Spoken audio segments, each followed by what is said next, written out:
Hello, podcast listeners. You are now listening to the Coffee, Health, and Science podcast. I'm your host, Jordan River, and I want to thank you for tuning in today.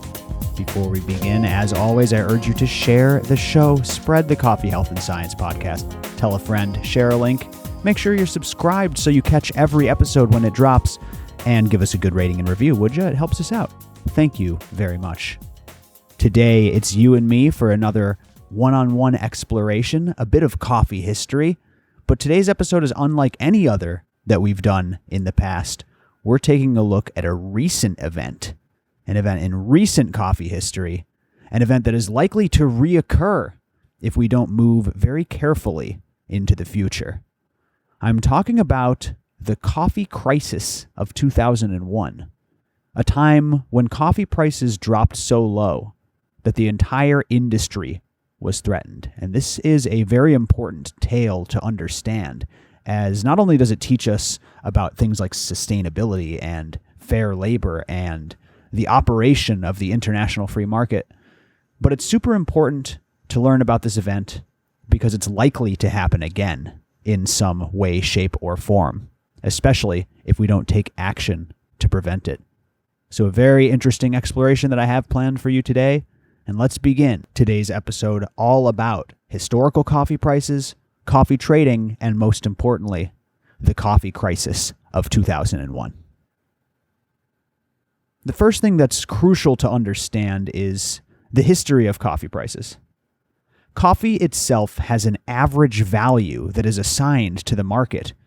It is known worldwide as C price. C price has many influences, from a harsh weather year lowering production, or a very robust harvest year increasing supply. Everything in the coffee world affects C price, even speculation. And C price largely determines what farmers can get for their beans.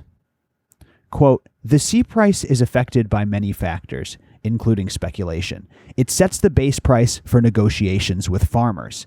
But a farmer's production costs have nothing to do with C price fluctuations, and producers usually have tiny profit margins. A dip in the C price can mean a farmer is not making their usual small profit, but is actually at a loss." End quote. C price ranges historically from 60 cents per pound of green coffee bean, that's unroasted, grown coffee bean, all the way up to $1 or even over $1 per pound of unroasted green beans. This C price has fluctuated greatly over the recent years, from a low-cost coffee in the early 1970s to a spike in price in the late 70s and early 80s. It goes all over the place. But in 2001, things got really rough in the coffee industry when prices dipped too low. Quote, "In the 1980s, coffee prices were averaged at $1.20 USD per pound. The September 2001 low of 41 cents per pound was the lowest in real terms in 100 years, and also part of a 4-year decline." The quote continues, "What happened between those years can appear to be a simple unbalance of supply and demand. The conditions that brought the prices crashing down in 2001 were not dissimilar to what's happening today. In that year, rapid expansion in Vietnam and Brazil combined with an excess of good quality crops to create a surplus of coffee." But behind this is the financial sector. While coffee farmers experience real hardship with every falling cent, traders can see significant profits. This happens because of fundamental flaws in the coffee market. In short, the C price is a complex way to trade coffee that produces severe inequality. End quote. So what does this all mean? The truth is, this is very dangerous to our coffee supply as we know it, especially smaller farmers who produce the highest quality of coffee most of the time. Small farms get it the worst in this setup. Quote, "Smallholder farmers are particularly vulnerable for several reasons. At a small scale, everything simply costs more. Independent farmers don't have the same purchasing power as industrial farms. It's also harder to access financing, meaning producers can't simply secure a loan to pay for farm investments when their income is low and pay it off when coffee prices rise again." In addition, the C price is in USD, but a producer's outgoings are often in local currency, so a strengthening local currency or an unstable currency exchange can have a significant negative impact. Price uncertainty makes it difficult for small farmers to invest in infrastructure that would improve their crop quality and output, and the situation becomes entrenched. In countries where coffee is more than half of export revenues, fluctuation in the C price can have a devastating impact. End quote. So small farmers are excluded from buying futures as well. Coffee futures are a good way to secure a price. You can lock in your price with a future and be stabilized, but there's a minimum volume requirement that is all too high for smaller farmers. So in essence, another coffee crisis would wipe out the most vulnerable and most beloved coffee producers, the small craft farmers. Here's a firsthand story of a coffee crisis victim from 2001. Gilberto Barona is a coffee producer in El Salvador. He was in the 2001 crash, and he's concerned about the current situation. Quote, "In 2001, I was managing one of the largest commercial coffee operations in Central America. 800,000 bags of coffee, 6 mills, 2 countries, El Salvador and Guatemala. I had 7,000 coffee farmers as clients," he says. The low 2001 prices did not even cover the cost of production for coffee farmers, and the effects were catastrophic. Quote, "I saw job losses, mills went broke, and farmers abandoned farms." End quote.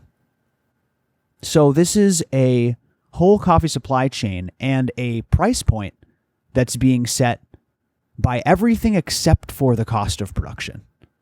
That's the big problem. If there's one thing I want you to remember from this episode, it's this message. The only way to fix this situation is to pay a fair wage for the brewed bean.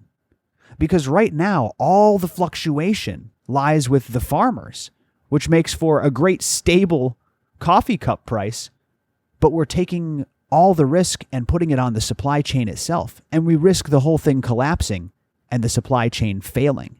In the 2001 crisis, coffee became so cheap that it was no longer profitable to produce. Now, there are organizations out there that dedicate themselves to solving this type of problem. The ICO is a key leader, the International Coffee Organization, and it represents almost all of the coffee producing and exporting countries, as well as the importing countries. And the ICO recognized this exact problem, and they echoed the sentiment that I just shared. The ICO Council was quoted as saying, "It is needed in the coffee industry." They're talking about regulation of the supply chain, where businesses involve billions of dollars and the growers are poor because they're being badly paid, maybe worse than 30 years ago. And as incredible as it is, from each cup of coffee sold at the US, $2.50, the waiter receives a 25-cent tip, but the grower, who has all of the responsibility and the higher risks, receives just 4 cents. I think we could rearrange that $2.75 in a way that's more balanced and profitable for everyone. I also think that most people would pay $3 for a cup that would protect the farmer and stabilize the supply chain. And here's the thing. There have been calls for action, and the ICO has taken action. But the question is it enough? In 2002, the ICO introduced the Coffee Quality Improvement Program, a plan dedicated to promoting action to diversify farmers' overdependency on coffee through encouraging additional or alternative activities and greater coffee product segmentation. In short, growing other crops in addition to coffee could make the market more stable and provide protection when prices fall. And while polycropping is a good practice in theory and in agriculture as a whole, this advice is impractical for a lot of farmers out there.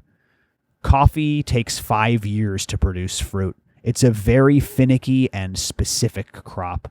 It's not simple or easy for farmers to just change to another crop or add another regimen. Diversification requires new knowledge. It requires all sorts of new materials, new contacts and contracts. It's not just as simple as adding other crops to your coffee farm to stabilize, although it is a good practice that many regenerative farmers incorporate.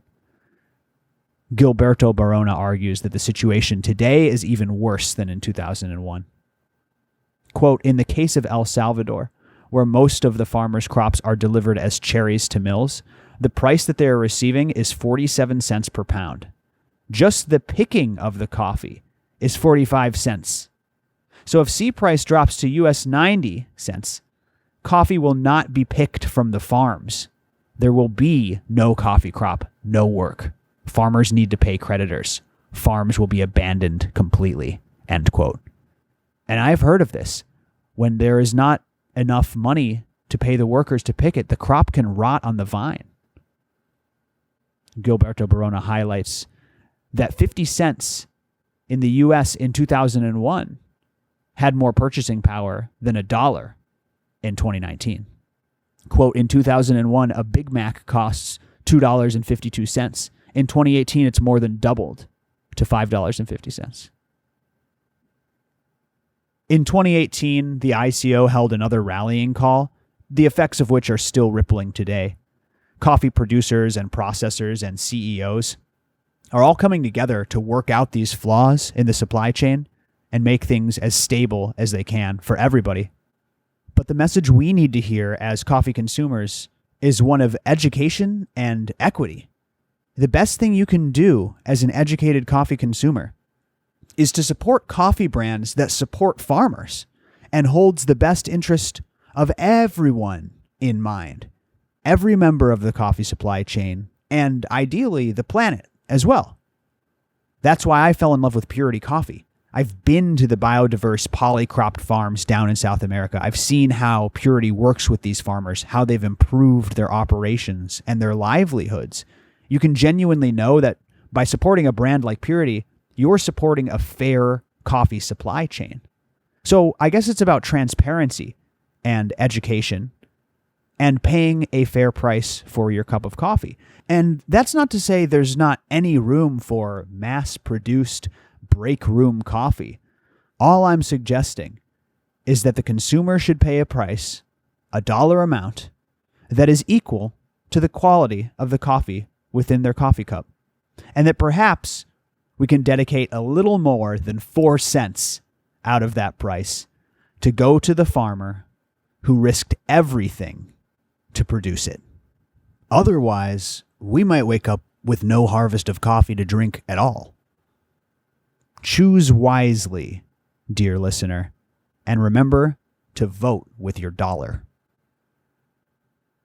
I hope you enjoyed spending this time with me today. I know it was a different type of exploration, but I found this topic to be so fascinating, I had to produce an episode on it. So I hope you enjoyed it. We'll be back next week with more interviews. We've got some great new guests coming and more coffee history as well. So stay tuned. I appreciate each and every one of you. This is Jordan Rivers signing off, wishing you an extraordinary day out there. We will see you next time on the Coffee, Health, and Science Podcast. Bye-bye, everyone.